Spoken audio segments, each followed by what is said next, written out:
Imagine an economic collapse so terrifying it literally freezes the world.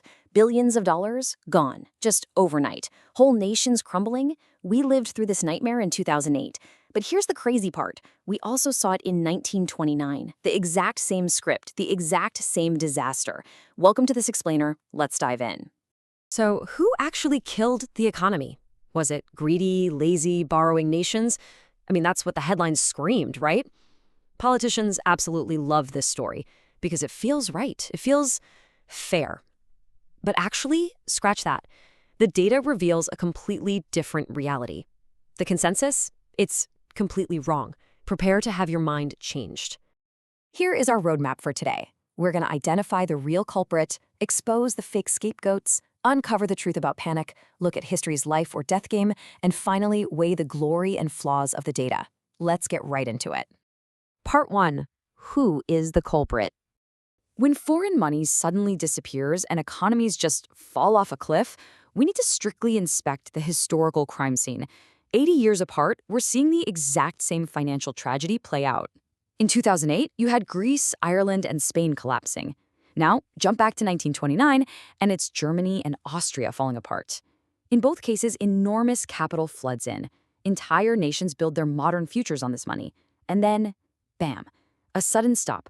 The money evaporates. The pipeline runs completely dry in a single heartbeat. Section 2. The perfect scapegoat.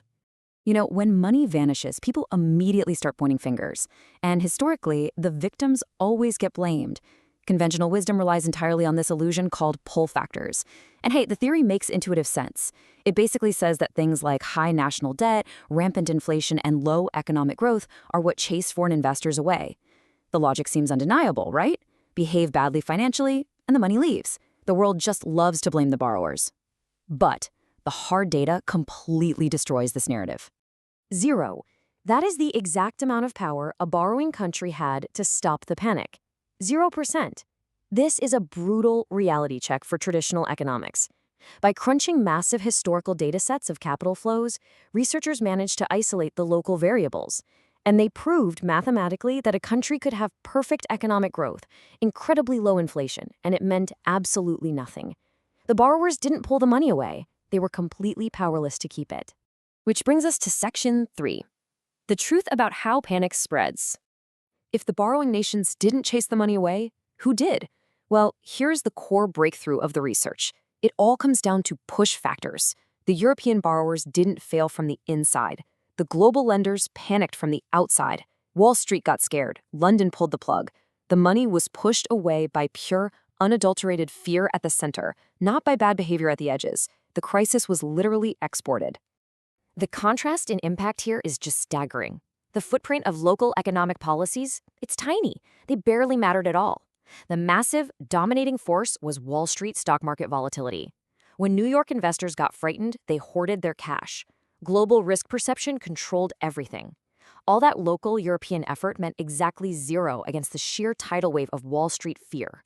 Think of it like a giant capital tap controlled solely by New York and London. From 1924 to 1928, they cranked the floodgates wide open. Half of Europe was practically drowning in cash, with whole cities being built on this foreign generosity. But in 1929, the U.S. stock market got volatile, and that tap was violently shut off. No warnings, no negotiations. It proves that when the center trembles, the periphery starves. Section 4. History's life and death game. So the money's gone. The panic is real. How does a country actually survive a sudden stop like this? Well, first, we have to look at the sheer scale of the addiction. The data on current account deficits is honestly chilling. This is basically the ultimate mathematical measure of a nation's addiction to foreign debt. And the historical borrowing levels of 1927, they are mathematically identical to 2008. In fact, you could argue modern Europe was even more addicted. The fundamental setup for both of these disasters was a terrifying mirror of each other. But here is the ultimate historical twist. In 1931, when private money vanished, the official rescue was just this tiny sliver. It resulted in total, unmitigated collapse. Entire banking systems just vaporized. Now fast forward to 2011, private money vanishes again. But this time, it's immediately replaced by massive central bank bailouts. Modern Europe only survived because it was placed on artificial life support. Trillions were injected just to keep the heart beating. Whereas in 1931, they were simply left to die. Section 5. Glory and Flaws. This research radically changes how we view history, but we still need to be deeply objective about it. Let's dissect the triumphs and the critical blind spots of the data. The glory? It completely destroys that lazy debtor myth with hard, undeniable evidence. It rewrites the history books. But the flaw? It ignores the invisible killer, unrecorded short-term capital, the so-called hot money flows. These fast, short-term trades vanished instantly, but the data models simply couldn't track them.